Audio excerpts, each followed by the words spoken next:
Приветствуем любителей интеллектуальных единоборств. В данном видео мы расскажем вам о правилах и базовых приемах игры в точки. Если кому-то интересны строгие определения, то точки – это абстрактная пошаговая интеллектуальная стратегическая настольная игра с фиксированным количеством игроков и полной информацией. При кажущейся простоте это вполне серьезная интеллектуальная игра, обладающая огромным комбинационным разнообразием и широким арсеналом тактических и стратегических приемов. Чтобы постичь все тонкости и выйти на уровень лучших мастеров, необходимы годы тренировок и постоянной практики. Ну а для того, чтобы играть в свое удовольствие, не задумываясь о спортивных высотах, достаточно освоить азы, о которых и пойдет речь ниже.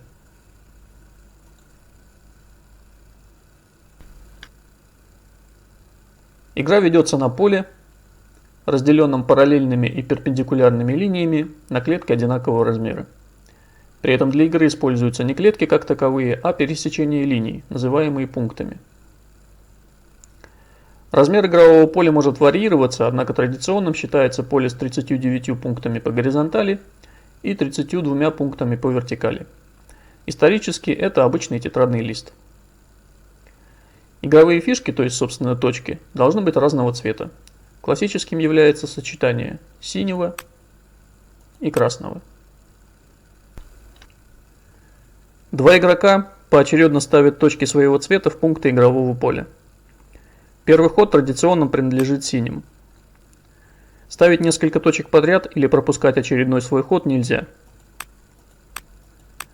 Единожды поставленная точка остается на поле до конца игры. Все области игрового поля равнозначны, делать ходы можно в любые свободные пункты в любой момент игры.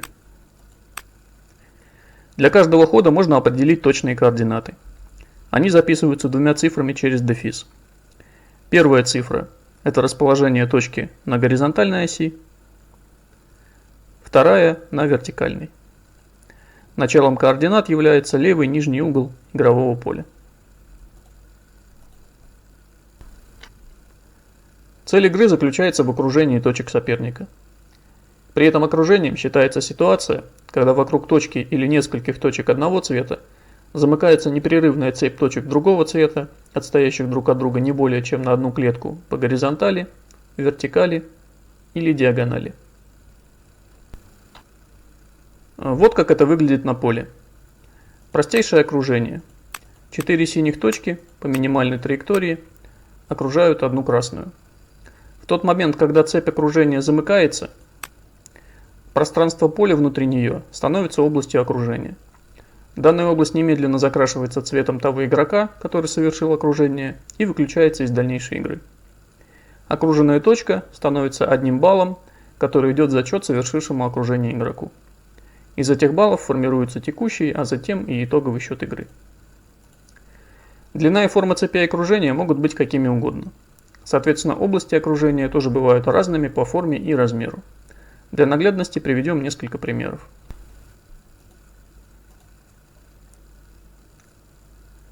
Вот красные окружили 2 синие точки. При этом цепь окружения к ним вплотную примыкает. А вот синие окружили группу красных точек. Причем цепь окружения значительно от них отстоит, поэтому область окружения включает не только точки, но и пустые пункты. Вся область закрашивается и исключается из игры. Делать ходы в пустые пункты внутри нее в дальнейшем уже нельзя. Вот пример того, что в область окружения могут попадать не только точки соперника, но и собственные, которые также исключаются из дальнейшей игры. Окружать можно не только отдельные точки, но и области окружения. Покажем это на примере данной красной области. Замкнув вокруг нее цепь, синие окружают все красные точки, при этом освобождают из окружения собственную. Поэтому текущий счет синих увеличивается, а красных, соответственно, уменьшается. Как мы уже сказали, область окружения исключается из дальнейшей игры. Но есть одно исключение – внешняя граница области. Ее можно использовать как часть цепи для нового окружения. Например, вот так.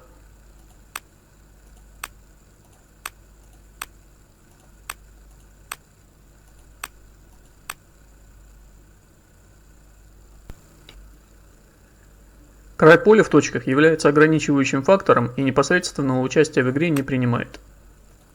Стоящие на краю поля точки окружить невозможно.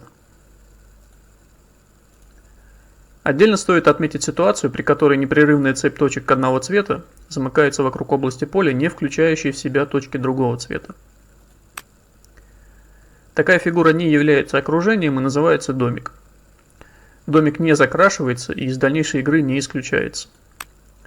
Точки того же цвета можно ставить в домик до тех пор, пока не закончатся пустые пункты. Если же туда поставить точку другого цвета, то она будет немедленно окружена, а домик станет областью окружения. У этого правила, однако, есть исключение. Если поставленная в домик точка другого цвета одновременно замыкает непрерывную цепь,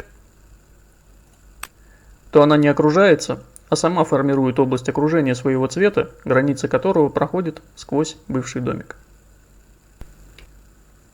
Еще один важный момент – это правило минимальной площади области окружения. Суть заключается в том, что при наличии в момент замыкания альтернативных траекторий, по которым можно провести цепь окружения, предпочтение отдается той, которая создает область с наименьшей площадью. К примеру, и эта цепь замыкаются одним ходом, но окружение пойдет вот так.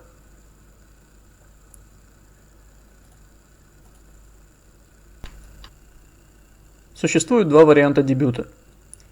Игра может начинаться с чистого поля, или же со стандартной стартовой позиции, которая называется скрест. Классическим и наиболее распространенным является одинарный скрест в центре поля. Побеждает тот, кто по итогам игры получил больше баллов, то есть окружил хотя бы на одну точку больше, чем соперник. При равенстве баллов фиксируется ничья. Имеется несколько вариантов завершения игры. Один из соперников может признать свое поражение и сдаться. Игроки могут согласиться на ничью. Если соперники займут точками и областями окружения все пункты игрового поля, партия завершится, а результат определится подсчетом баллов. Игрок, который по ходу партии повел в счете, может создать такую конфигурацию своих точек, которую невозможно окружить даже теоретически из-за ограниченного размера поля. Например, вот так.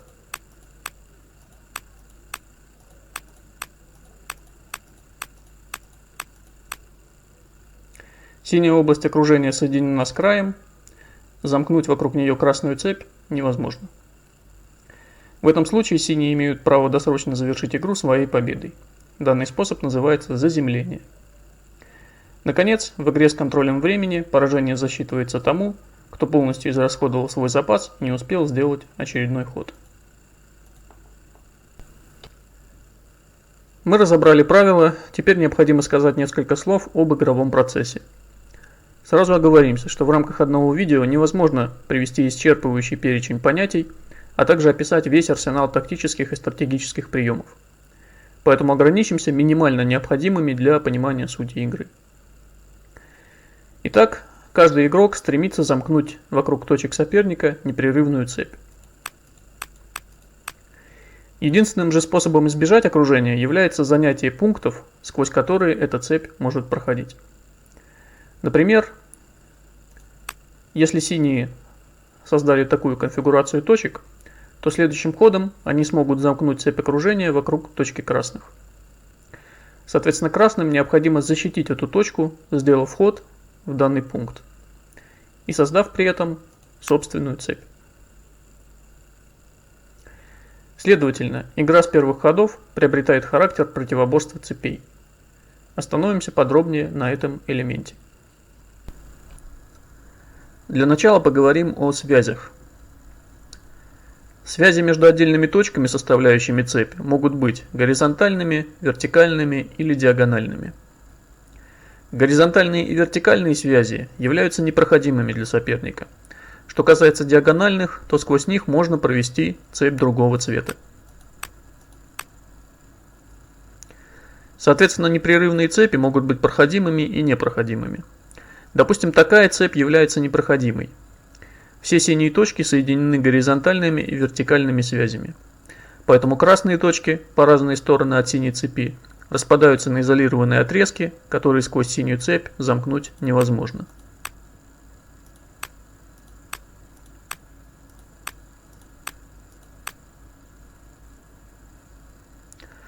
А вот это пример проходимой цепи. Отдельные пары синих точек соединены диагональными связями. И если теперь красные точки расположить таким вот образом, то между ними в свою очередь образуется диагональная связь, через которую можно замкнуть красную цепь.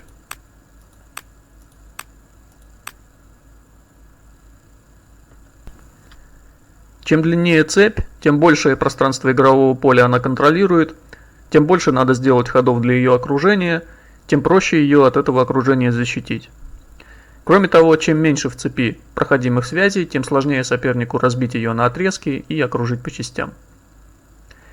Однако, если создавать на поле исключительно непрерывные, а уж тем более непроходимые цепи, выиграть партию будет невозможно. В ответ на каждый ваш ход соперник будет удлинять собственную цепь, и закончится все ничейным результатом, когда обе цепи упрутся в край поля.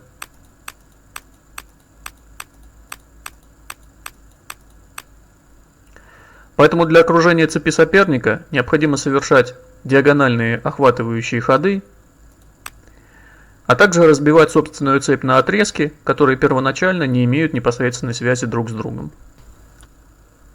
Базовым приемом в данном случае является прыжок. Выглядит он так. Продолжая свою цепь, синий ставит очередную точку не вплотную, а через один или несколько пунктов. Допустим, они выбрали простейший одинарный прыжок.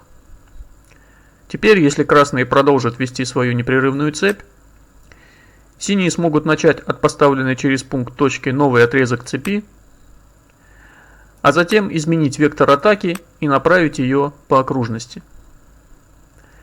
Разорвать же атаку синих будет сложно, поскольку, используя диагональные связи,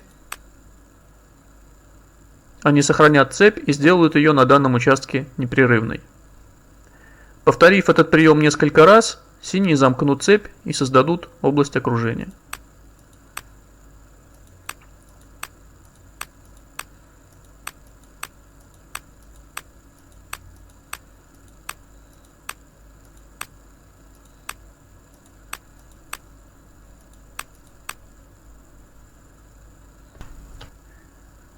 А что же в таком случае делать обороняющемуся?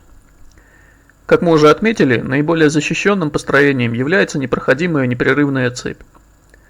Однако, если вы всегда будете строить такие цепи, то неизбежно проиграете сопернику, использующему даже простейшие прыжки.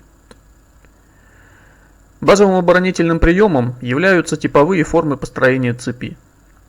По сути, это те же самые прыжки, то есть разделение цепи на отрезки с последующим приданием этим отрезкам определенных защитных форм. Ключевым элементом данных форм являются ловушки. Что такое ловушка? По сути, это незавершенный домик. То есть непрерывная цепь одного цвета, охватывающая область игрового поля таким образом, что для создания домика остается сделать один или несколько ходов. Простейшим примером ловушки является вот эта фигура. Если красные поставят точку в данный пункт, то синие следующим же ходом эту точку окружат. Если сравнивать с непрерывной цепью, то типовые формы позволяют тем же количеством ходов создать гораздо более протяженную цепь, серьезно затрудняющую сопернику ее окружение. Существуют десятки типовых форм. Рассмотрим для примера одну из них и покажем, как именно она работает. Вот две цепи, синяя и красная. Синие делают диагональный ход, чтобы начать охват красной цепи. Красные же вместо того, чтобы создать непроходимую связь, делают одинарный прыжок. Если синие попытаются немедленно пройти сквозь образовавшийся пробел, то красные вот этим ходом создадут угрозу окружения синей точки, и после того, как синие ее защитят, закроют оставшуюся диагональ. Причем наиболее эффективным вариантом в данном случае будет создание ловушки. Диагональ открыта, но поставленная в этот пункт синяя точка следующим ходом окружается. При этом обороняющийся увеличивает протяженность собственной цепи. Вернемся чуть назад. Если в данной ситуации синие не станут входить в пробел, а продолжат атаку непрерывной цепью, то красные сделают то же самое, что и в прошлый раз, только в обратном порядке. Диагональный ход, который в случае атаки синих сквозь пробел позволяет создать ловушку и пресекает продвижение синих. Возможно, кому-то покажется, что оборона сильнее атаки. Но это далеко не так, поскольку атакующий арсенал отнюдь не исчерпывается рассмотренными нами простейшими приемами. Как, впрочем, и оборонительный. Широкие прыжки и абстрактная атака, вилки и лесенки, жертвы и позиционная борьба, взаимное окружение и сокращение ходов. За каждым из этих понятий огромный массив информации и десятилетиями накапливаемый опыт тысяч игроков. Точки очень богатое в тактическом и стратегическом плане интеллектуальное единоборство, многообразие которого, как уже было сказано, невозможно охватить в рамках одного видео. Если у вас возник интерес к игре, если появилось желание попробовать свои силы в этом увлекательном состязании умов, приходите на наш сервер, применяйте полученные знания на практике, общайтесь с другими игроками, и тогда, при должном желании и усердии, вы непременно добьетесь успеха и откроете для себя всю красоту и гармонию точек. Удачи!